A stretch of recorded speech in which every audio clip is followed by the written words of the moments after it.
Selamat datang di channel Berhoror, channel yang akan bercerita horor yang penuh misteri kepada kalian. Yang sudah subscribe saya ucapkan terima kasih, dan bagi yang belum, mohon tinggalkan komentar walau hanya menulis absensi asal daerah masing-masing. Malam itu, minimarket 24 jam tempat Sanur bekerja tampak lengang dan hanya diterangi lampu neon redup, sementara jarum jam sudah menunjukkan pukul 01.00, menandakan giliran kerja yang paling ia kenal dan jalani dengan tabah setiap hari. Terdengar suara pintu geser elektronik yang meraung pelan, dan muncullah seorang pria berkerudung dengan langkah lambat yang langsung memandangi Sanur, seolah mencari sesuatu yang penting di balik meja kasir. Sanur, yang berdiri dengan seragam merah khas minimarket dan papan nama menggantung di leher, sedikit membungkuk sambil berkata dengan suara pelan, "Selamat malam, ada yang bisa saya bantu mas?" Namun tidak mendapat jawaban apapun selain tatapan tajam. Sambil memegang bungkusan kain putih yang terlihat seperti dililit erat, pria itu meletakkan beberapa barang belanja di atas meja kasir, lantas diam sejenak sebelum berkata singkat, "Totalnya berapa?" dengan nada suara datar yang menegangkan. Suasana menjadi semakin mencekam karena hanya ada bunyi dengung kulkas pendingin minuman dan desahan AC tua yang kurang terawat, sehingga senyapnya malam terasa lebih menekan bagi Sanur. Saat Sanur menyebutkan nominal pembayaran, pria itu mengeluarkan beberapa lembar uang lusuh. Tetapi pandangannya tidak pernah lepas dari sosok Sanur yang terlihat semakin gugup di balik konter. Pria tersebut kemudian berujar pelan, "Terima kasih," sembari mengangguk tipis, lalu memasukkan kembali bungkusan kain putih ke dalam ranselnya yang kusam, menimbulkan rasa penasaran yang kian menggelitik hati Sanur meski ia enggan menunjukkannya. Setelah pria berkerudung itu keluar, Sanur menyadari jam dinding masih berdetak pelan seirama detak jantungnya, seolah mengiringi tanya tak terucap tentang siapa pria itu dan apa isi bungkusan misterius tersebut. Juadi, pacar Sanur yang rutin menjemput setiap malam, sempat menunggu di luar dan bertanya, "Kok lama banget, Nur?" Namun Sanur hanya menggelengkan kepala sambil menyuruhnya kembali ke motor karena tak ingin membahas kejadian barusan. Pintu geser minimarket menutup perlahan saat Sanur bergegas membereskan barang-barang, sementara pikiran tentang pelanggan misterius yang selalu datang jam 1 malam terus mengganggu benaknya, sekaligus menimbulkan firasat akan bahaya yang belum pernah ia alami sebelumnya. Keesokan malamnya, ketika minimarket kembali sepi dan lampu-lampu lorong mulai berkedip lemah, Sanur menemukan sobekan kecil kain putih terselip di lantai dekat rak mie instan. Sobekan kain itu tampak kotor dengan noda kecoklatan yang membuat Sanur spontan berkata, "Ini kayaknya bekas darah," meski ia berusaha menampik perasaan ngeri yang merayapi tengkuknya. Seorang rekan kerja bernama Adit, yang sedang menyusun barang di rak samping, menegur Sanur sambil bertanya, "Loh, itu apa Nur? Kok menyeramkan begitu?" sebelum buru-buru mengalihkan pandangan karena merasa risih. Sanur mengingat bungkusan kain yang dibawa pria berkerudung semalam, lalu ia memasukkan sobekan itu ke saku seragamnya dan berpura-pura tak terjadi apa-apa di depan Adit. Di sudut minimarket, kamera pengawas menampilkan gambar yang sedikit buram, namun sesekali menyorot sosok Sanur sedang memegang kain itu dengan wajah tegang, menunjukkan bahwa bukti tersebut bisa saja merekam sesuatu yang penting.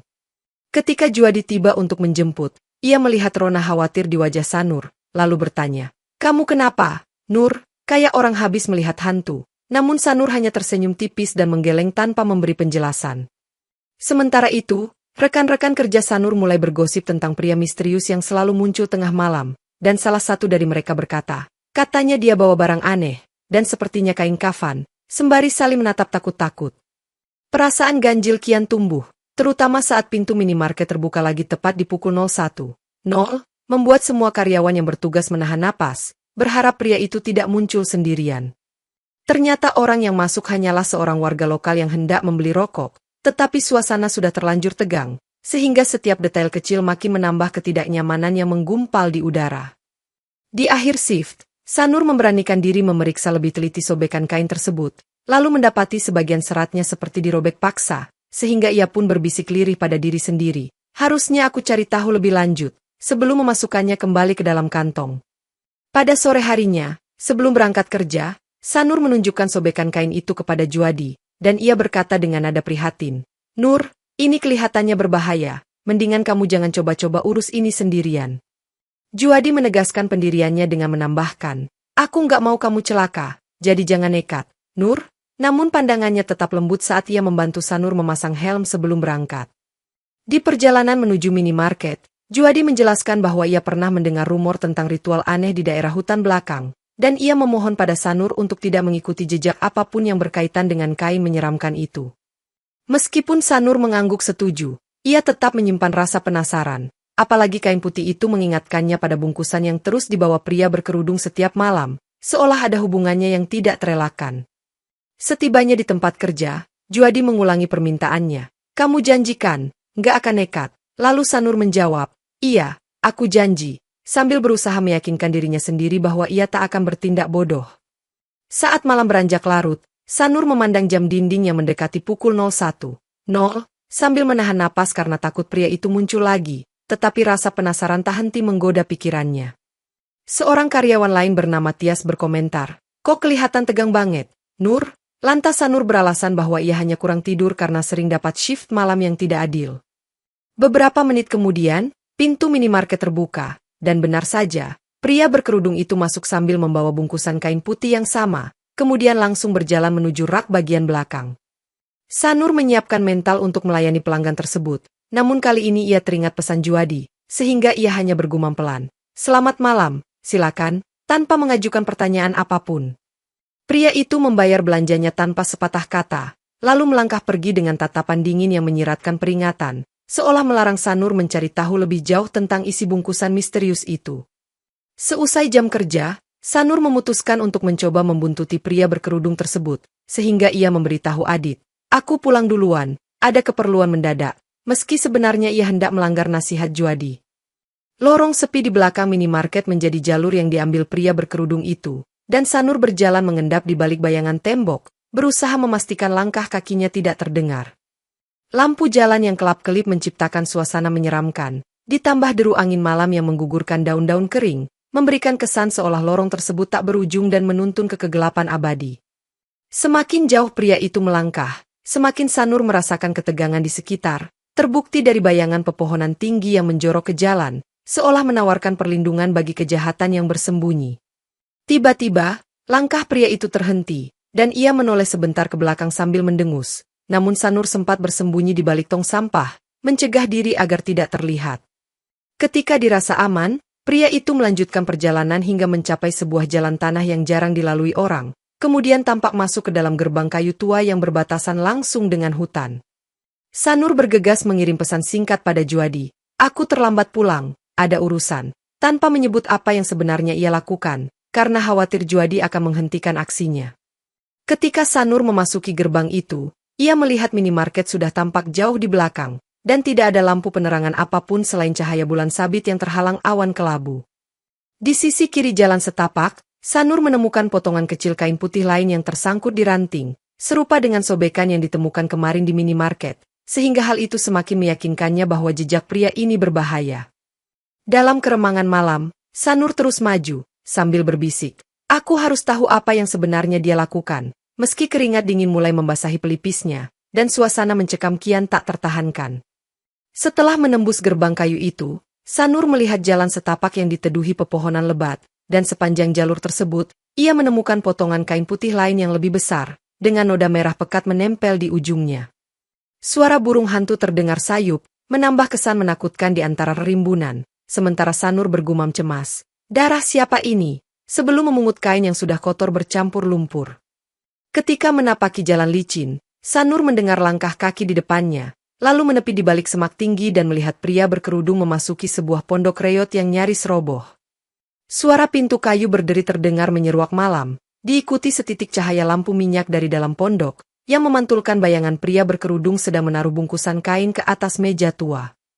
Dalam keheningan yang terpecah hanya oleh jangkrik, Sanur mencoba mengintip lewat celah dinding papan yang lapuk, melihat gerakan tangan pria itu yang perlahan membuka bungkusan sambil menggumamkan kalimat tak jelas. Bau anyir menyengat keluar dari bungkusan tersebut, membuat Sanur menutup mulutnya dengan tangan agar tidak berteriak saat melihat potongan daging berlumuran darah yang tersingkap di bawah cahaya remang. Pria itu menunduk sejenak, lalu bergumam dalam bahasa yang tidak Sanur pahami, menyiratkan semacam ritual gelap yang melibatkan korban manusia atau binatang, sementara lilin-lilin kecil menyala di sekeliling meja. Merasa sangat terguncang, Sanur mundur perlahan dan menghindari ranting kering yang berserakan di tanah, agar tidak menimbulkan suara yang bisa menarik perhatian pria berkerudung tersebut. Namun, tepat saat Sanur hendak melangkah menjauh, kakinya menginjak ranting besar yang patah dan menimbulkan bunyi keras, sehingga pria di dalam pondok langsung menghentikan aktivitasnya. Dengan jantung berdegup kencang, Sanur segera berlari sejauh mungkin dari pondok itu, sambil mendengar suara pintu dibuka paksa dan teriakan marah yang memburu keheningan malam. Setelah berlari tanpa arah dan tersengal-sengal di tengah hutan, Sanur menepi di bawah pohon beringin besar untuk menenangkan napas, namun suara ranting patah di belakangnya menandakan bahaya belum usai. Dari kegelapan muncul pria berkerudung itu, menenteng pisau panjang yang terlihat berkilat di bawah cahaya bulan, lalu berbicara dengan nada rendah. Berhenti di situ, jangan bergerak. Ia melangkah mendekat dan mengangkat pisau setinggi dada, sambil menegaskan ancamannya. Kamu nggak seharusnya melihat apa yang terjadi di pondok tadi, seolah mengisyaratkan pembalasan tanpa ampun. Sanur hanya bisa gemetar dan menahan napas, saat pria itu menambahkan, apa yang kulakukan bukan urusanmu, tapi sekarang kamu sudah tahu terlalu banyak, membuatnya kian menyadari besarnya bahaya. Terdengar langkah kaki lain yang menghampiri, dan muncul sosok Juadi yang tiba-tiba berkata, lepasin Sanur, dia nggak akan cerita ke siapa-siapa, walau ekspresinya tampak aneh dan tidak sepenuhnya memihak Sanur. Pria berkerudung tampak menatap Juadi dengan pandangan penuh tanda tanya, kemudian ia menurunkan pisau, sambil menggeram. Kamu bilang dia tidak akan ikut campur, tapi dia malah memata-matai. Juadi menjawab dengan gugup, aku kira dia nggak akan berani, tapi ternyata dia keras kepala. Yang memunculkan pertanyaan besar di benak Sanur tentang keterlibatan Juadi. Merasa dikhianati, Sanur berseru. Apa maksud kalian? Kenapa kalian bisa saling kenal? Namun Juadi hanya mengalihkan pandangan dan bergumam. Maaf, Nur, tanpa penjelasan lebih lanjut. Pria berkerudung lalu menambahkan, kita tentukan nanti bagaimana nasib kasir yang terlalu ingin tahu ini, seraya mengajak Juadi pergi meninggalkan Sanur yang masih linglung dan lemah di tempat itu. Tanpa pilihan lain, Sanur berlari kembali menuju jalan setapak untuk mencari bantuan, sambil menahan tangis atas kenyataan bahwa Juadi sepertinya terlibat dalam ritual kelam yang nyaris merenggut nyawanya. Malam berikutnya, Sanur memutuskan untuk membawa ponsel dan senter kecil sebagai persiapan apabila pria berkerudung muncul lagi, tetapi ia tetap menjalankan shift malamnya dengan perasaan waspada. Saat jarum jam mendekati 01.00, pria berkerudung itu benar-benar muncul di pintu minimarket, menatap Sanur dengan sorot mata dingin, lalu melangkah tepat ke arah meja kasir dengan sikap mengancam. Sanur pura-pura tenang, namun ketika pria itu selesai membayar, ia nekat mengikuti lagi dari belakang, dengan keyakinan bahwa kali ini ia bisa mencari bukti dan mungkin kabur secepatnya jika keadaan memburuk.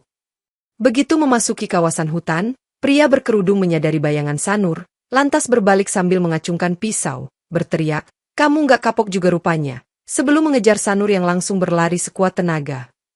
Jalan setapak yang gelap semakin sulit dilewati karena akar pepohonan menjuntai ke permukaan tanah, dan ranting-ranting kering berserakan, sehingga menimbulkan beberapa kali hampir jatuh bagi Sanur. Teriakan pria itu menggema di tengah kegelapan, keluar dari situ, jangan sembunyi, yang membuat Sanur makin ketakutan, namun ia tetap memegang senter dan menyorot ke segala arah demi menemukan jalur keluar. Di tengah pelariannya, Sanur merasakan kakinya tertancap duri tajam, sehingga ia berteriak kesakitan. Tetapi tetap berusaha berdiri meskipun darah menodai kaus kakinya yang tipis. Suara helaan napas berat terdengar mendekat, menandakan pria berkerudung itu sudah dekat, lalu Sanur mendesah panik. Tolong, siapa saja, meskipun ia tahu jarang ada orang berkeliaran di hutan pada jam seperti ini. Di kejauhan, bayang Juadi tampak muncul membawa senter, namun ekspresinya tidak menunjukkan niat untuk menyelamatkan Sanur, sehingga kebingungan Sanur bertambah karena tidak tahu harus mempercayai siapa. Dengan sisa tenaga, Sanur melanjutkan pelarian ke dalam bagian hutan yang lebih gelap, ditemani tangisan dan keringat dingin, sementara jeritan pria berkerudung menjadi lonceng kematian yang terus menggema di belakangnya. Di tengah hutan yang semakin rapat, Sanur tersandung seutas kawat yang terpasang di antara dua batang pohon, menyebabkan sebuah plat kayu berayun kencang dan menabrak kakinya hingga ia terjatuh keras. Jatuh tersungkur di atas tanah lembab, Sanur merasakan lututnya tergores parah, dan ia menjerit kesakitan. Aduh, ini sakit sekali, sambil berusaha merangkak menjauhi lokasi jebakan tersebut. Kakinya mulai berlumuran darah, dan setiap gerakan terasa menyiksa, namun ia tetap berusaha menahan rintihan agar tidak terdeteksi oleh pria berkerudung yang menelusuri jejaknya. Tiba-tiba, suara retakan ranting terdengar sangat dekat, disusul cahaya senter menyorot wajah Sanur, saat pria berkerudung itu menyeringai. Sejauh apa lagi kamu mau lari, kasir sok penasaran. Sanur mencoba melempar batu ke arah pria tersebut, tapi tidak tepat sasaran, sehingga usaha melawan itu justru memancing amarah pria berkerudung yang akhirnya mengayunkan pisau ke arah lutut Sanur. Percikan darah membasahi tanah, dan Sanur menjerit, "Ampun, jangan bunuh aku." Sementara pria itu menatapnya dengan tatapan dingin, tanpa sedikit pun menunjukkan rasa belas kasihan. Langkah kaki Juadi tiba-tiba terdengar menghampiri, lalu ia mencegah pria berkerudung melakukan serangan lebih lanjut dengan berkata, "Tunggu, jangan sekarang, kita perlu tempat lebih aman," seolah memiliki rencana lain. Pria berkerudung mengangguk, "Baik, bawa dia," lalu melemparkan kain putih ke arah Juadi, menyuruhnya untuk membungkus Sanur jika perlu menahan gerakannya. Sanur berteriak dengan suara parau, "Kenapa kamu melakukan ini, Juadi?" Tetapi Juadi hanya tertunduk sambil menjawab, "Maaf, Nur, aku nggak punya pilihan." Dengan kaki terluka parah, Sanur digelandang perlahan menuju bagian terdalam hutan, disertai ancaman pisau yang terus menempel di punggungnya, sambil memikirkan cara untuk bertahan hidup dari kebrutalan dua pria ini. Saat mereka berhenti di dekat sungai kecil yang airnya mengalir lambat, pria berkerudung itu berkata, "Di sini aman. Nggak akan ada orang lewat," sambil memandangi Sanur yang merintih kesakitan. Juadi meletakkan Sanur di tepi sungai, kemudian mengambil pisau dari pria berkerudung, sambil mengangkatnya dengan tangan gemetar. "Maaf, Nur, ini semua karena perintah," ucapnya dengan suara tertahan. Mendengar kata-kata itu, Sanur menatap Juadi dengan penuh tanda tanya. "Kamu sebenarnya siapa, dan kenapa kamu tega seperti ini?" Sedangkan pria berkerudung hanya menyeringai puas. Juadi menoleh ke pria berkerudung dan berbisik, "Dia adalah tumbal yang terbaik, karena kehadirannya di minimarket menutupi segala kecurigaan warga, seolah mengungkap tujuan sebenarnya dari rencana jahat mereka." Meskipun lututnya berdarah dan sulit bergerak, Sanur berusaha menyeret diri menjauh sambil memohon, "Aku nggak akan cerita apa-apa, asal kalian lepasin aku." Namun jawabannya hanya tatapan kosong dari kedua pria itu. Pria berkerudung memberi aba-aba pada Juadi, "Sekarang atau tidak sama sekali," sambil melemparkan kain putih kafan di dekat kaki Sanur, membuktikan bahwa niat mereka sangat mengerikan. Juadi mendekat dan berbisik, "Maaf, Nur, ini sudah ditakdirkan." Lalu ia mengayunkan pisau ke arah bahu Sanur, meninggalkan luka yang langsung mengucurkan darah segar ke tanah becek. Air mata Sanur mengalir tanpa suara, tetapi ia terus meronta dengan tubuh lemah, sementara Juadi menekannya ke tanah dan bersiap melakukan tusukan terakhir. Melihat penderitaan Sanur yang tak kunjung usai, pria berkerudung justru tertawa kecil. "Semua akan selesai, dan arwahmu akan menemani ritual kita selamanya," seolah menegaskan bahwa ini bukan pembunuhan biasa. Di tengah kengerian yang memuncak, suara, "Maaf, Nur," menjadi kalimat terakhir yang diucapkan Juadi sebelum tusukan pisau menghujam dada Sanur, menandai pengkhianatan yang tak termaafkan dan babak baru yang akan segera dimulai. Tubuh Sanur terkulai di tepi sungai, di mana aliran air menodai pakaiannya yang berwarna merah. Sedangkan pria berkerudung mengambil kain putih untuk membungkus jasad yang kini sudah tak bernyawa itu.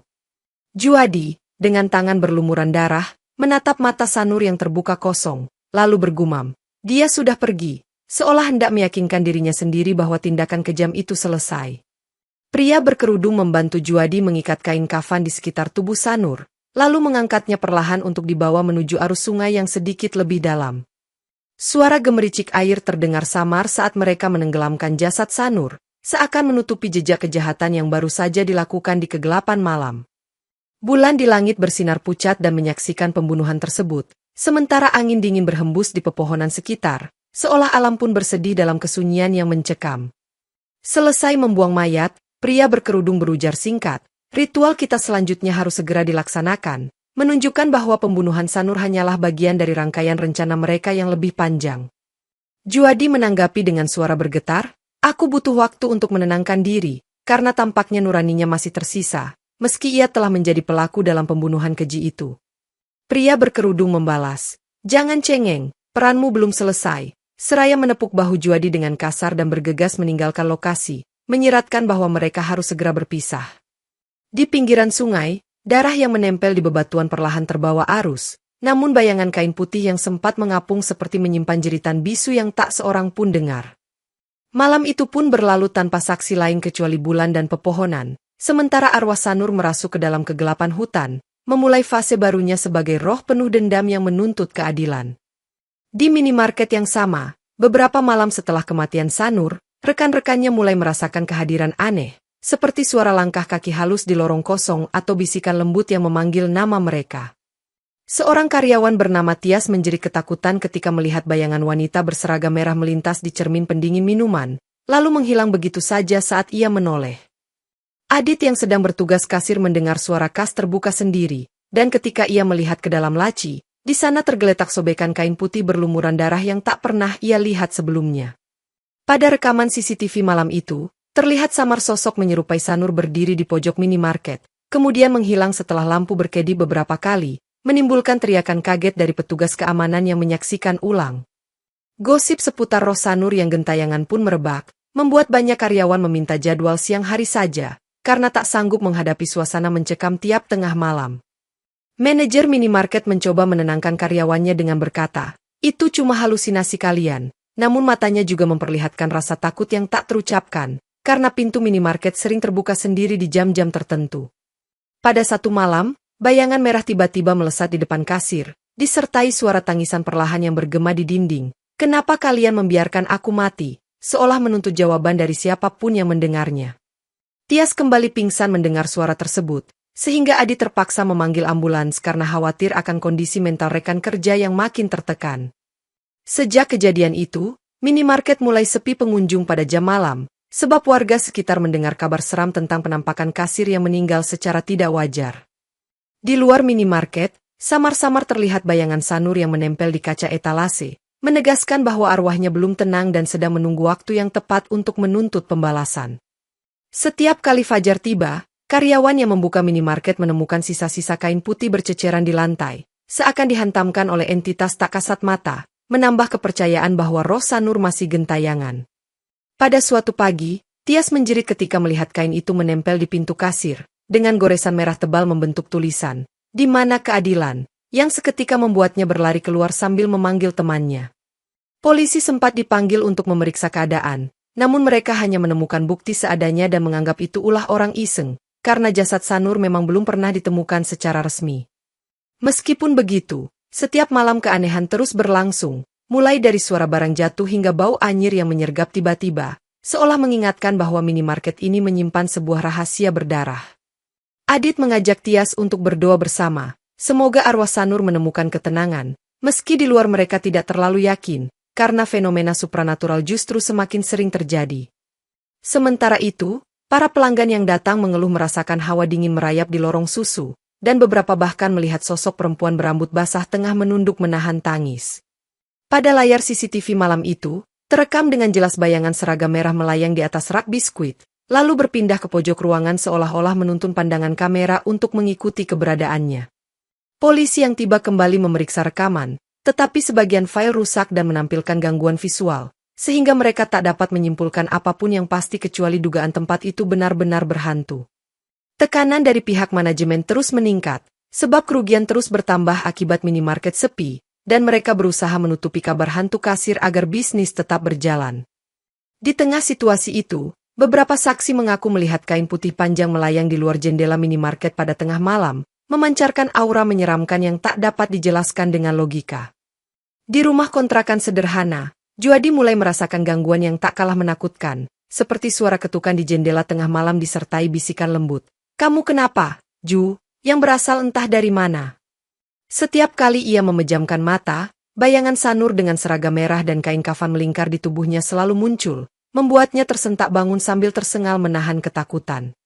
Pada suatu dini hari, tirai jendela tersibak sendiri, memperlihatkan siluet Sanur yang berdiri kaku sambil meneteskan darah dari luka di dadanya, sehingga Juadi spontan menjerit, "Pergi, jangan ganggu aku." Suara tangisan samar terdengar di dalam kamar mandi, dan ketika Juadi memeriksanya, ia menemukan seragam minimarket milik Sanur tergantung di shower, padahal ia sendiri belum pernah membawanya ke situ. Berulang kali Juadi mencoba mengusir halusinasi itu dengan menyalakan televisi keras-keras atau memutar musik, namun tetap saja bisikan, "Kamu bunuh aku," menggema di sudut ruangan.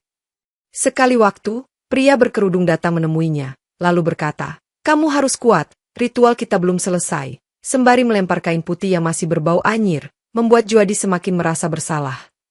Di momen lain, foto Sanur yang pernah disimpan Juadi jatuh sendiri dari meja, seolah dihempaskan oleh tangan gaib, dan memunculkan noda merah di atas gambarnya, menandakan kehadiran roh marah yang menuntut keadilan.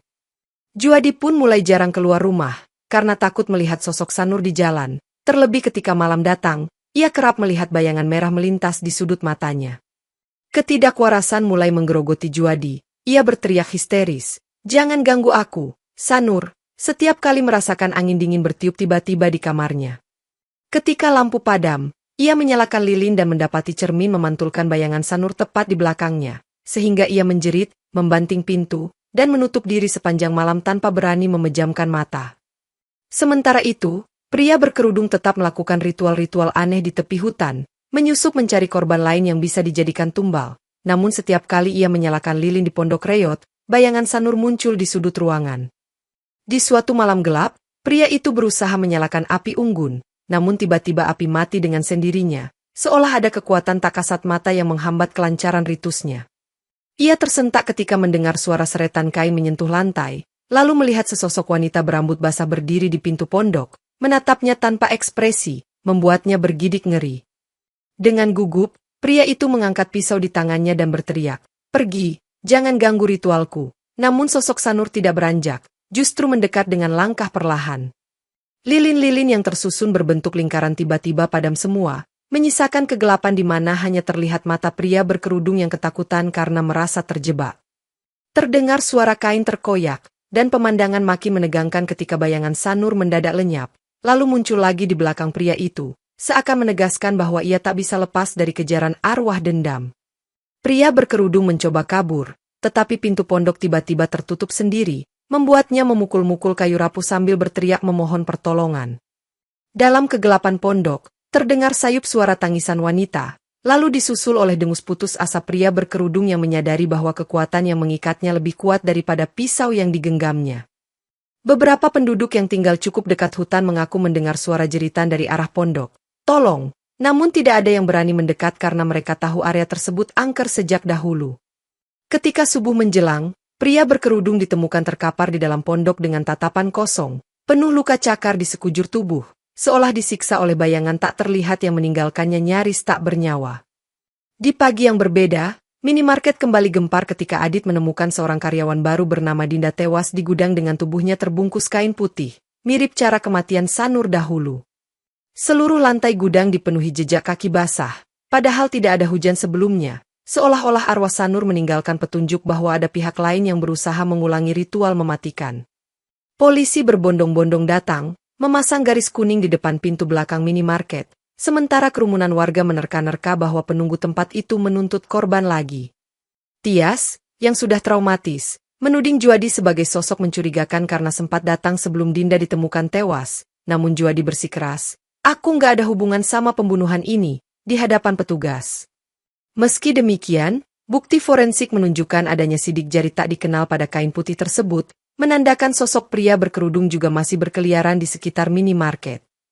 Adit yang ikut diperiksa polisi mengatakan, "Malam itu aku dengar suara langkah di gudang, terus ada bisikan kayak perempuan nangis, sehingga membuat penyidik kebingungan dan meragukan unsur gaib di balik kejadian ini."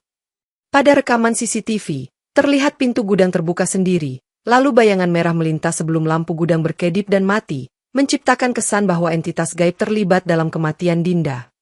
Kepala polisi sempat berkata kepada manajer minimarket, "Kami akan selidiki tuntas kasus ini," sambil menegaskan bahwa lokasi minimarket harus tetap beroperasi di bawah pengawasan ketat.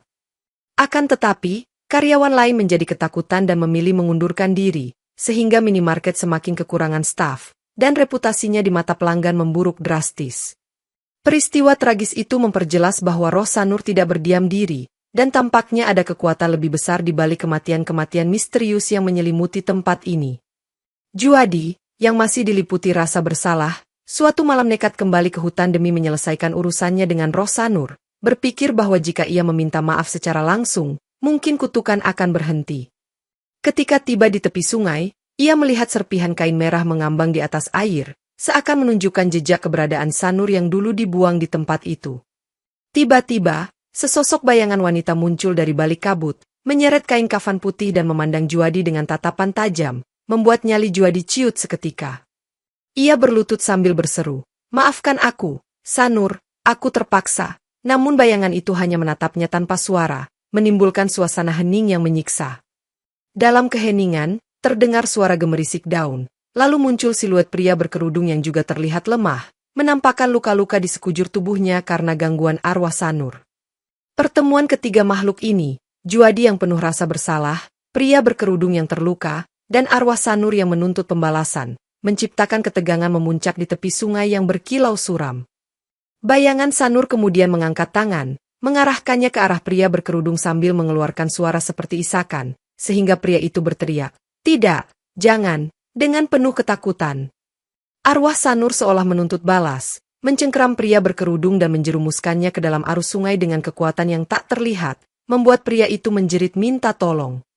Sementara itu, Juadi melangkah mundur, menyaksikan pemandangan mengerikan tersebut, lalu terjatuh ketika arwah Sanur tiba-tiba menatapnya erat, memunculkan wajah penuh luka yang mengingatkan akan malam pembunuhan. Dengan gemetar, Juadi memejamkan mata dan menjerit, "Aku menyesal, Sanur." Namun arwah itu hanya menghilang perlahan, meninggalkan sungai yang masih bergolak, menandakan proses balas dendam belum sepenuhnya tuntas. Terhantui oleh kejadian di sungai, Juadi akhirnya memutuskan untuk datang ke kantor polisi pada tengah malam dan membuat pengakuan penuh. "Saya yang membunuh Sanur bersama seorang pria berkerudung," katanya di hadapan penyidik. Pengakuan tersebut mengejutkan polisi, sehingga mereka segera membawa tim forensik ke lokasi yang disebutkan Juadi, namun tidak menemukan jasad atau kain kafan apapun di tepi sungai itu. Ketika dicecar pertanyaan, Juadi bersikeras, "Kami membuang mayatnya di sini, tapi rupanya dia lenyap," yang semakin menambah kesan supranatural pada kasus pembunuhan ini. Sejumlah saksi, termasuk Adit dan Tias, dipanggil untuk memberi keterangan, namun tak seorang pun benar-benar tahu keberadaan mayat Sanur, kecuali rumor bahwa rohnya bergentayangan mencari pembalasan. Polisi memerintahkan pencarian di sepanjang sungai hingga ke hilir, tetapi hasilnya nihil, sementara kegaduhan di masyarakat kian memuncak karena mereka percaya minimarket itu angker dan dikutuk. Juadi terus menceritakan detail tentang pria berkerudung, termasuk ritual-ritual gelap yang mereka lakukan, membuat petugas kepolisian menaruh curiga bahwa ini kasus pembunuhan berantai dengan motif okultisme. Meski Juadi sudah memberikan segala petunjuk, ia tidak bisa menjelaskan mengapa mayat Sanur tidak ditemukan, sehingga polisi menempatkannya dalam sel penahanan sambil menunggu proses hukum lebih lanjut. Di dalam sel, Juadi mendengar bisikan lembut yang mengenali suaranya. "Kamu ingat siapa aku?" Lalu melihat bayangan Sanur muncul sesaat di balik jeruji, menatapnya dengan tatapan memilukan. Ia berteriak memanggil penjaga, "Keluarin aku, tolong, dia di sini." Namun tidak seorang pun percaya kepadanya, menuduhnya mengalami delusi akibat tekanan mental. Dengan demikian, Juadi terjebak dalam penyesalan dan kengerian di balik jeruji, sementara arwah Sanur masih berkeliaran di luar, menunggu saat yang tepat untuk menuntaskan dendamnya. Ibu Sanur yang tinggal di kampung menerima kabar hilangnya putrinya secara misterius, sehingga ia datang ke kota dan bertanya kepada teman-teman kerja Sanur tentang apa yang sebenarnya terjadi. Tias menjelaskan dengan mata berkaca-kaca, "Kami juga masih bingung, Bu. Sanur menghilang tanpa jejak, dan sekarang sering ada penampakan," sambil menunjuk sudut minimarket yang konon kerap ditampakkan arwah Sanur. Ibu Sanur memohon pada manajer minimarket agar diizinkan menempatkan meja kecil dengan foto Sanur dan dupa di pojok ruangan, berharap arwah putrinya dapat tenang jika didoakan.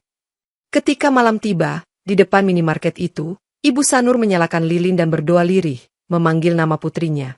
"Nak, kalau kamu masih di sini, pulanglah," diiringi tetesan air mata yang jatuh tanpa henti. Secercah angin dingin tiba-tiba berhembus, menggetarkan api lilin, seolah memberi jawaban tak terlihat bahwa roh Sanur memang ada di sekeliling tempat itu. Di dalam minimarket, beberapa orang mengaku melihat sosok Sanur berdiri di dekat meja kecil tersebut, menatap foto dirinya sendiri dengan pandangan sedih sebelum menghilang perlahan. Ibu Sanur mengetahuinya dan berujar, "Aku akan tetap di sini sampai pagi," sambil menambahkan bahwa ia ingin menunggu kalau Sanur benar-benar menampakkan diri. Menjelang subuh, seorang saksi mata mengatakan ia melihat bayangan Sanur berjalan mendekati ibunya, kemudian menunduk sejenak, lantas sirna seolah mengisyaratkan perpisahan yang menyayat hati. Usai kejadian itu, Ibu Sanur jatuh sakit karena kepedihan yang berkepanjangan, namun tetap bersikukuh. "Saya tidak akan berhenti berdoa untuk anak saya," menunjukkan bahwa cinta seorang ibu tidak akan pernah pudar. Setelah beberapa hari, Ibu Sanur pulang ke kampung dengan hati remuk, meninggalkan tugu peringatan kecil di sisi minimarket, bersumpah akan terus berdoa agar arwah putrinya menemukan kedamaian. Seiring bertambahnya laporan penampakan dan kematian misterius, manajer minimarket akhirnya memutuskan untuk menutup usaha tersebut, sebab karyawan terus saja mengundurkan diri dan pelanggan enggan datang. Pengumuman resmi pun dipasang di pintu depan, minimarket tutup permanen, mengundang tanggapan warga yang merasa lega karena lokasi itu dianggap berhantu, namun juga membuat beberapa orang penasaran mendekatinya pada malam hari. Adit, yang menjadi saksi banyak kejadian menyeramkan, ikut membantu membereskan barang dan peralatan di dalam gedung, sambil sesekali menoleh waspada ke sudut gelap, khawatir akan kemunculan arwah Sanur. Ketika lampu-lampu terakhir dipadamkan, terdengar ketukan samar di pintu belakang, seakan arwah Sanur mengetuk untuk mengingatkan bahwa kisahnya belum sepenuhnya usai. Di luar minimarket, papan nama yang berkarat bergoyang tertiup angin, menimbulkan suara berdecit, seolah meratapi akhir dari tempat yang pernah menjadi saksi cinta, kerja keras, dan tragedi. Malam itu, Tias mendengar sayup-sayup suara tangisan di antara rak-rak kosong sebelum akhirnya meninggalkan minimarket untuk selamanya, merasa bulu kuduknya merinding seolah diikuti langkah kaki tak kasat mata. Beberapa orang yang nekat menengok ke dalam melalui celah pintu kaca melihat bayangan wanita berseragam merah berjalan mengitari kasir, lalu menghilang di lorong tanpa ujung. Pihak keamanan memasang rantai dan gembok, namun entah bagaimana, sering terdengar suara gesekan dari dalam, seperti ada yang masih berkeliling di antara barang-barang yang belum diangkut. Gosip pun menyebar bahwa minimarket kosong itu menjadi tempat berkumpulnya roh penasaran, dengan Sanur sebagai penghuninya yang tidak bisa pergi karena ikatan dendam dan kesedihan. Sejak saat itu, gedung minimarket berdiri kosong dalam kegelapan, menanti takdir yang entah akan menghancurkannya, atau membiarkannya menjadi monumen untuk peristiwa tragis yang tak pernah terlupakan. Di malam terakhir sebelum minimarket dirobohkan oleh pemerintah setempat, bayangan Sanur tampak berdiri di depan pintu dengan tatapan sendu, seolah menunggu sesuatu yang tak kunjung tiba. Sisa-sisa masa lalu masih tergambar pada dinding yang penuh coretan, sementara kain putih yang pernah menjadi saksi penderitaannya tersangkut di sudut lorong, berayun pelan disapa angin. Pada saat itu, arwah Sanur mendengar suara ibunya memanggil dari kejauhan, "Nak, pulanglah," sehingga tangisan lembut menggema di sela-sela rak kosong yang mulai berdebu. Cahaya remang menyeruak dari atap yang bocor, seakan memberi jalan bagi arwah Sanur untuk meninggalkan dunia fana, namun rasa dendam yang menyesakkan menahan langkahnya barang sejenak. Dalam keheningan, Juadi yang masih dipenjara merasakan firasat serupa, memanggil nama Sanur di tengah malam, "Maafkan aku," seolah ingin memperbaiki dosa yang tak terhapuskan. Angin kencang mendobrak pintu minimarket yang tak terkunci sempurna, membiarkan suara dentingan besi bergema, sekaligus menandakan bahwa batas antara dunia nyata dan gaib semakin menipis. Bayangan Sanur kemudian melangkah pelan, menyusuri lorong demi lorong, menatap meja kasir tempat ia biasa berdiri, lalu meneteskan air mata bening yang jatuh ke lantai dengan bunyi menggema. Saat lonceng gereja di kejauhan berdentang menandakan pergantian hari, sosok Sanur terangkat perlahan ke udara, menatap sekeliling untuk terakhir kalinya, sebelum cahaya menerpa wujudnya. Rintihan pilu sempat terdengar, "Selamat tinggal." Kemudian bayangan Sanur lenyap bersama cahaya, menyisakan jejak air di lantai yang menyerupai bekas langkah kaki menuju pintu keluar. Di detik itu pula, tangis pilu seolah terhenti, menandai perpisahan dalam keabadian, di mana roh Sanur akhirnya meninggalkan dunia dengan segala luka dan dendamnya, membawa kisah tragis minimarket ini terkubur selamanya dalam sunyi.